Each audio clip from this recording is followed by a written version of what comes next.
presa nesse trem há uma semana. Você está aqui a sua vida toda. Eu que devia te perguntar. Nesse caso, isso vai continuar um mistério infinito sem significado nenhum. O Owen, que é o criador de Trem Infinito, a nova animação do Cartoon Network. Owen, nice to meet you. Nossa primeira pergunta vai ser: como surgiu a ideia do Trem Infinito? Flying over the ocean from China to the US.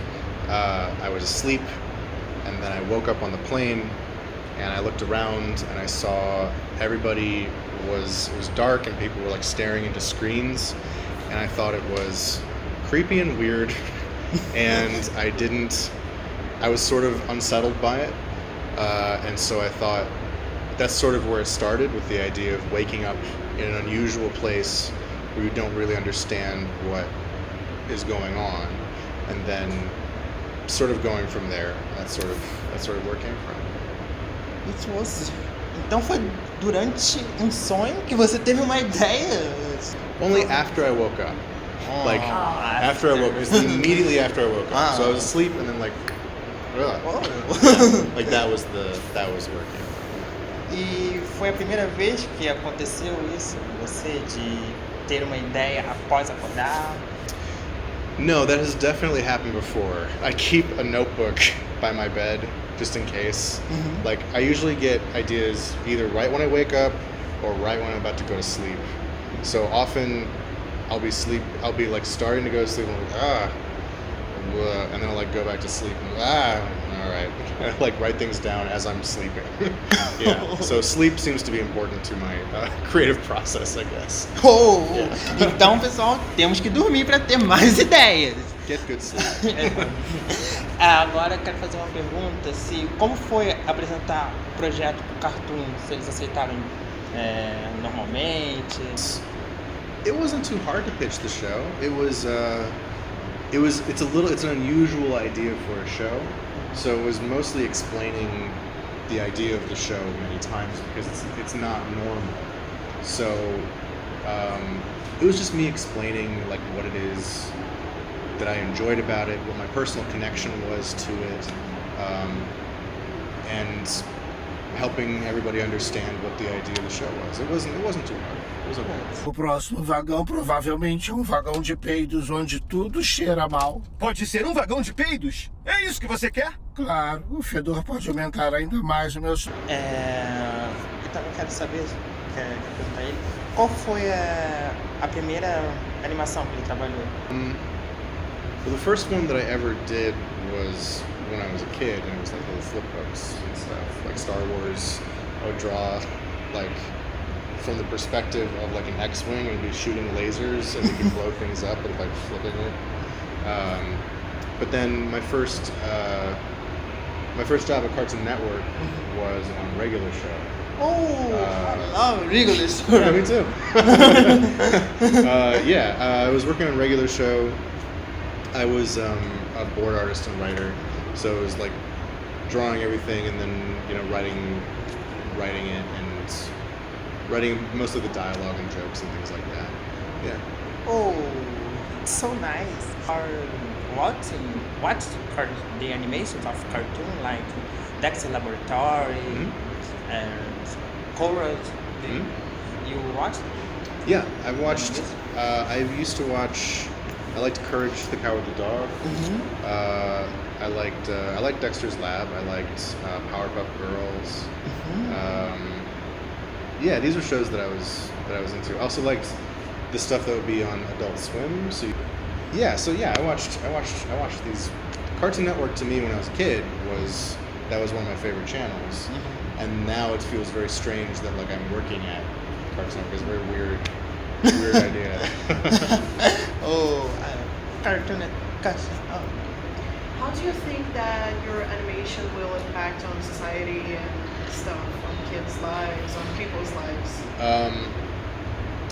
How do I think it will impact them? I'm not sure. I generally just hope that like we're making something with joy. Like while we make it, we're having a good time making it. And so I just want other people to receive it with joy as well. I'm hoping that they'll be into like the mystery aspects and things like that. But mostly I'm hoping that whatever it is that we show with themes, or whatever it is that the characters are sort of feeling, that people will find some sort of solidarity, find some sort of connection emotionally with the characters. And that's all it is. It's just, I just want truth. You know, it's important to me that things are just truthful, and we're not making a show about an ideal world with a kid who's like always happy and like everything's great for them. Like, I don't think that's how the world works. So sometimes people are sad, and sometimes they're funny, and sometimes they're serious, and like it goes all over the place. And so I feel like it's important to make sure we have characters that feel reflect they are us. human. Yes, Yeah. exactly. Agora vou fazer uma pergunta clichê para ele. It's our first time in Brazil. Yes. And you know the Brazilian animation. Yeah. I just learned about. I keep forgetting.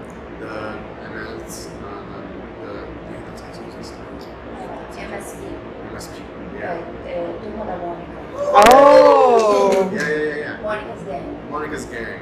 Yeah, I just learned about that.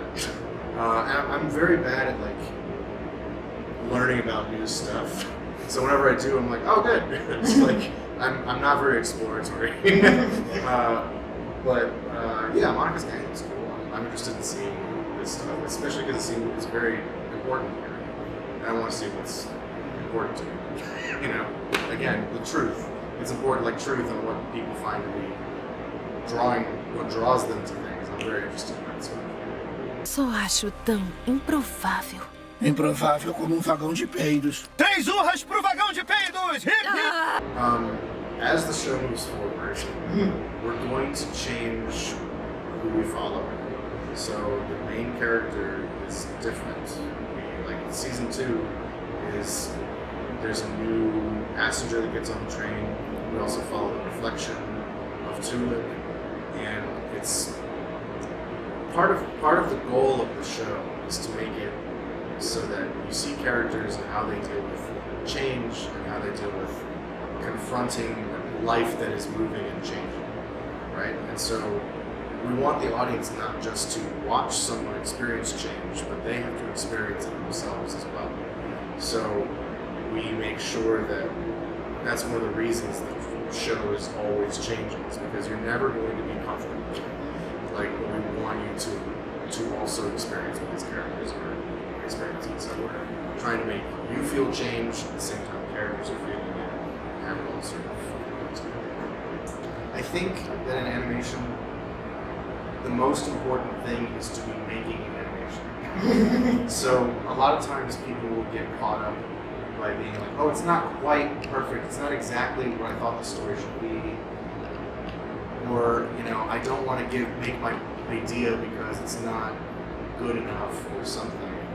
The fact is, people gravitate towards whatever it is you make if you're making it with a strong internal voice. So if you say, I'm making this thing now, even if it doesn't look perfect, even if it isn't perfect, you have to keep making things, and that's how people will continue to find it, and that's how you can reach more people. People want truth. We've talked about this already, but people want truth. So if you make something that is truthful to you, other people, it's going to be truthful to them too. So making sure that you make things that are truthful, that feel real to you, that's how you will achieve success on a personal level, at least I think. Thank you for participating. And success for Infinite Trem and your dog. And your next projects as well. And you enjoy your college, Brazil. Yeah, I'm having a great time.